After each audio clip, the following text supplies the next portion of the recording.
All right, guys, it's step number 6. Follow up and follow through. I call this the magic and the gold of the business. Basically, we built a list. We contacted and invited ourselves to the person's home or business.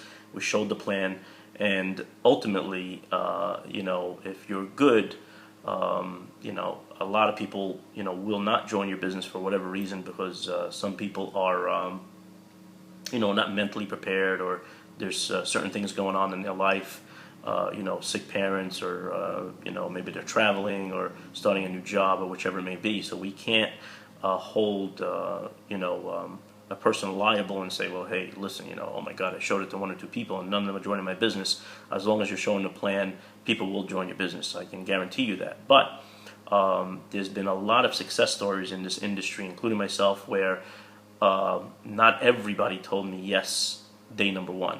I've had some of my top leaders in my organization literally tell me no.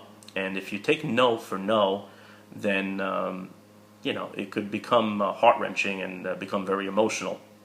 Because a lot of people don't want to be told no to, especially children don't like to hear no. And I believe children are probably best network marketers in history, is because they've never dealt with all the rationale throughout life and going into the teenage years and the adult years. It's almost like the analogy: you take that child to a supermarket and he wants that candy. He'll tell you and he'll drive you crazy, literally, and you'll say no, no, no, literally 6 or 7 times until you say, well, I need my sanity. It cost me $1 to get my sanity back, and eventually the child wins. So it's the same respect. We as individuals are programmed sometimes to say no, or maybe, or let me think about it. So the follow-up and follow-through is the magic. So no doesn't mean no. No means maybe or yes. The people just don't know what they're saying no to. So when I ultimately show the plan and I contact and invite and I do everything that I'm taught to do, and I know that I'm doing well, and that associate that I want to bring in tells me, well, Ralph, a lot of things are going on in my life, or just not right now, or no, I basically would follow up and tell them, okay, that's fine. I'm going to be building it with or without you, and I would really have rather build it with you.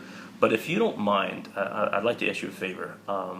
Can I get back to you probably in the next couple of weeks and give you an update of how I'm doing?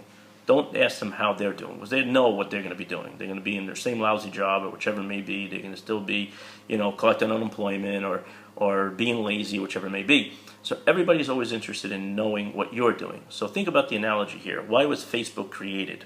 Facebook was created to see what everybody else is doing. You know what you're doing, on a daily basis. You know what you're going to be doing today, tomorrow. Maybe the same old boring thing.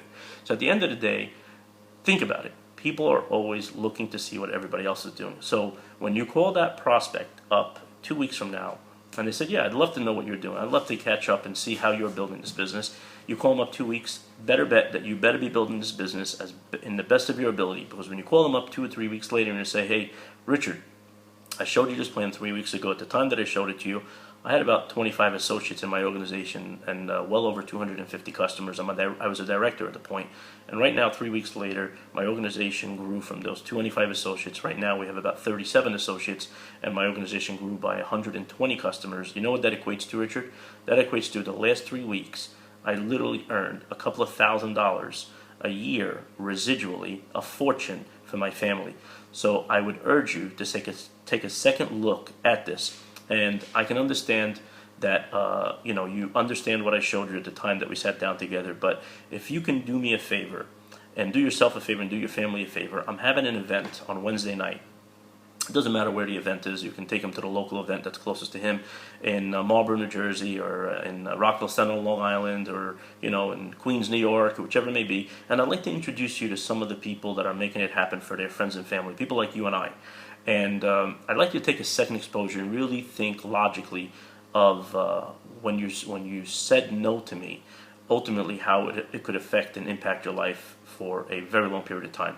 So if you don't mind, you'll be doing me a favor, and obviously you'll be doing yourself a favor. So how does Wednesday night around 7 o'clock I come by and I pick you up and I introduce you to some of the key leaders and people that are normal people that have had jobs or still currently have jobs that are winning and winning big in this industry. And most of the time I've noticed that a lot of people give in and they'll come and they'll see. And once they're there, and they're sitting amongst like-minded individuals, normal people that they can relate to, that second exposure becomes the last exposure, and they're in the business and they start getting committed.